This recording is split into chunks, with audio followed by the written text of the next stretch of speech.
Are you working on anything that might be considered political right now, or have you written anything that you would consider political uh, in light of, and I want to use the backdrop here of what's going on right now in any form or facet of what's happening out in politics these days?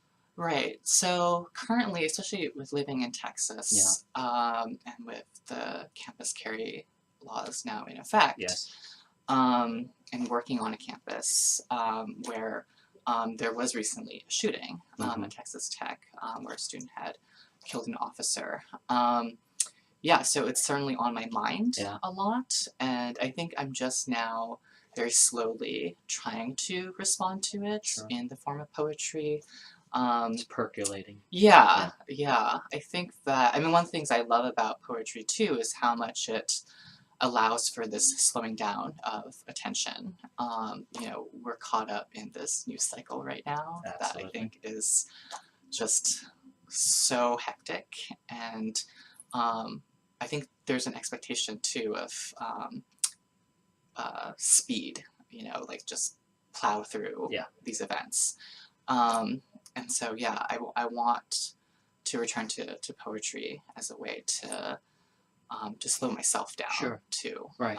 So yeah, like I'm also just now I've been working on this longer poem that addresses the shooting at Pulse nightclub in Orlando from last year.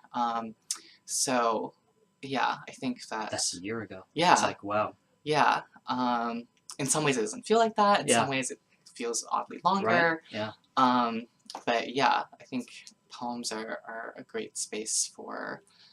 In a sense, I think, with that shooting and what's going on now, you know, with this whole political thing with Roy Moore in Alabama, and this whole business of this new administration sort of opening the floodgates to this sort of racism and that whole thing, that you know, all of a sudden you've got folks who I guess feel like they can just voice this absurd, ridiculous, racist attitude, and they're vocalizing and coming out into the streets, and it's scary, it's dangerous, but I think on the other hand of that, it seems to me that allows the pushback, and I think that voices come forward, and I think you're one of them that pushes back on that sort of thing and speaks to that sort of that, how would you want to say it, wrongness or whatever. You know, because these days it's poets. I think are so unafraid to voice their own lives and how they are, but as well as putting it out there in terms of pushing back against what is coming at them. You know. Your poems are, in some instances, some of the poems in there are quite staggering in terms of the subject matter, right? I think that 50 years ago, this probably would not, we wouldn't be here talking about some of these things. Well, it would be written, it just wouldn't be published. Okay, It's really that's or in a good more point. cloaked fashion. Right, exactly. I think about, there's this poem by C.P. Cavafy. I guess called Hidden Things, or just Hidden. And yeah, he was a gay man, and sometimes wrote about it sort of directly, but he had this poem, it's a short piece, that I just find so heartbreaking, and basically what he says in it, that you know, in a future time, someone might be able to say these things, you know, more openly, or live their life more openly, but not for me. Like that awareness, and for him to speak to that. Absolutely. So you're going to be reading later on in other venues we talked about at the book fair here. This is your first time in Miami? This is, What do you think of Miami? It's really fun. Have you gotten any good Cuban food? Yeah, we went to Versailles. Yes, got to do that. Yeah. Okay, it was wonderful. And walked around Little Havana. Good. We went to the beach yesterday. Nice. Yeah, it's just kind of surreal to be sitting on the sand in November. Yeah. That's part of the appeal to a lot of folks. Uh-huh. Michael, you had another question for Jen? Yeah, lots. Go ahead. You talk in readings and interviews that I've seen you do. You talk a lot about other poets. Yeah. You know, Celan, Yeah. Neruda. And I get the sense that a lot of times when you're writing, you're in conversation with them. Yeah. Does that make sense to Mm-hmm. you?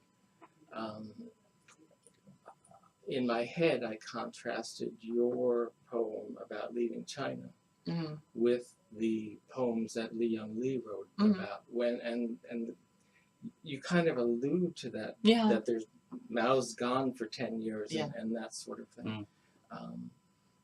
Is do you consider that part of your work that you're kind of reverberating on other people's previous work? Yeah, for sure. And I think Li Young-Li in particular has been a very important poet to me. Yeah, I just got to meet him in person this past AWP. No kidding. And I'm like, I've read your books. Yeah, and it's also just kind of bizarre now, but wonderful that we share the same press. A lot of his books have been with BOA too. So yeah, I actually met him at the BOA 40th anniversary celebration at AWP. But yeah, I mean, because he was really the first Chinese American poet that I ever knew about, and it was really because my English teacher sophomore year of high school recommended, because she saw that I was starting to write some poems. I was also writing stories. But yeah, that really opened things up for me to see oh, it's totally possible for someone like me or with somewhat similar background to do this. Yeah, I think seeing that as a model was really important to me.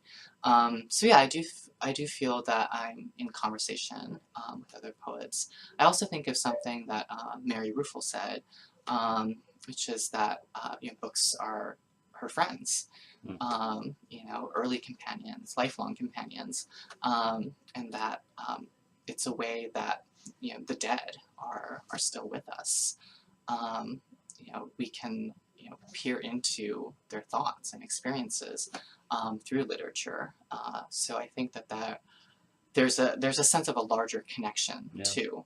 To read Celan. And just what he does with language and coining words and the imagery, and how he's writing about the Holocaust and trauma, historical trauma. So I think that there's also that sense of, oh, I'm a part of something immense. There's that landscape behind you, that setting sort of